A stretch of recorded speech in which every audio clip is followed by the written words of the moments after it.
సామెతలు 26 అధ్యాయం. ఎండాకాలమునకు మంచు గిట్టదు, కోతకాలమునకు వర్షము గిట్టదు. అటువలే బుద్ధిహీనునికి ఘనత గిట్టదు. రెక్కలు కొట్టుకొనుచు తారాడుచున్న పిచ్చుకయు దాటుచుండు వానకోవెలయు దిగకుండునట్లు హేతువు లేని శాపము తగలకపోవును. గుర్రమునకు చెప్పుకు గాడిదకు కళ్ళెము, మూర్ఖుని వీపునకు బెత్తము.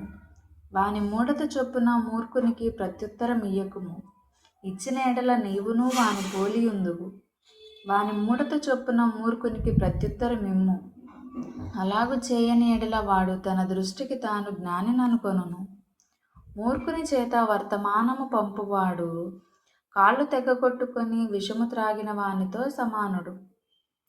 కుంటివాని కాళ్ళు పట్టులేకయున్నట్లు మూర్ఖుల నోట సామెత పాటులేకుండును. బుద్ధిహీనుని గనపరచువాడు వడిసెలోని రాయి కదలకుండా కట్టువానితో సమానుడు. మూర్ఖుల నోట సామెత మత్తుగొను వాని చేతిలో ముళ్ళు గుచ్చుకున్నట్లుండును. అధికముగా నొందిన వాడు సమస్తము చేయవచ్చును. మూర్ఖుని వలన కలుగు లాభము నిలువదు. కూలికి వాని పిలిచిన వాడును చెడిపోవును. తన మూఢతను మరలా కనుపరుచు మూర్ఖుడు కక్కిన దానికి తిరుగు కుక్కతో సమానుడు. తన దృష్టికి జ్ఞానననుకొను వానిని చూసిదివా? వానిని గుణపరచుట కంటే మూర్ఖుని గుణపరచుట సులువు. సోమరి దారిలో సింహమున్నదనును, వీధిలో సింహమున్నదనును ఉదక మీద తలుపు తిరుగును, తన పడక మీద సోమరి తిరుగును.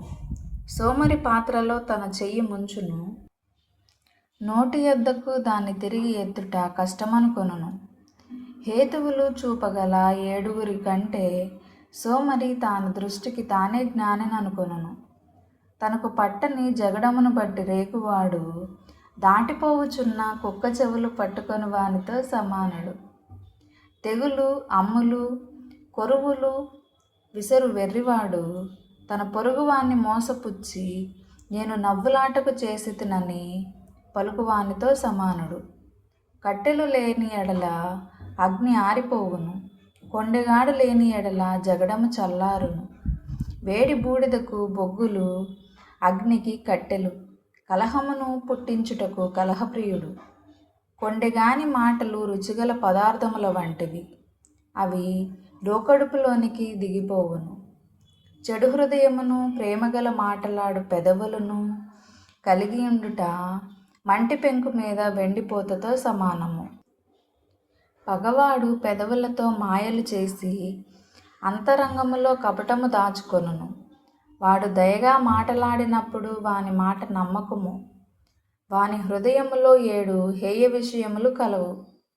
వాడు తన ద్వేషమును కపట వేషము చేత దాచుకొనును. సమాజములో వాని చెడుతనము బయలుపరచబడును. గుంటను త్రవ్వువాడే దానిలో పడును. రాతిని పొర్లించు వాని మీదకే అది తిరిగి వచ్చును. అబద్ధములాడువాడు తాను నలగగొట్టిన వానిని ద్వేషించును. ఇచ్చకపు మాటలాడు నోరు నష్టము కలుగజేయును.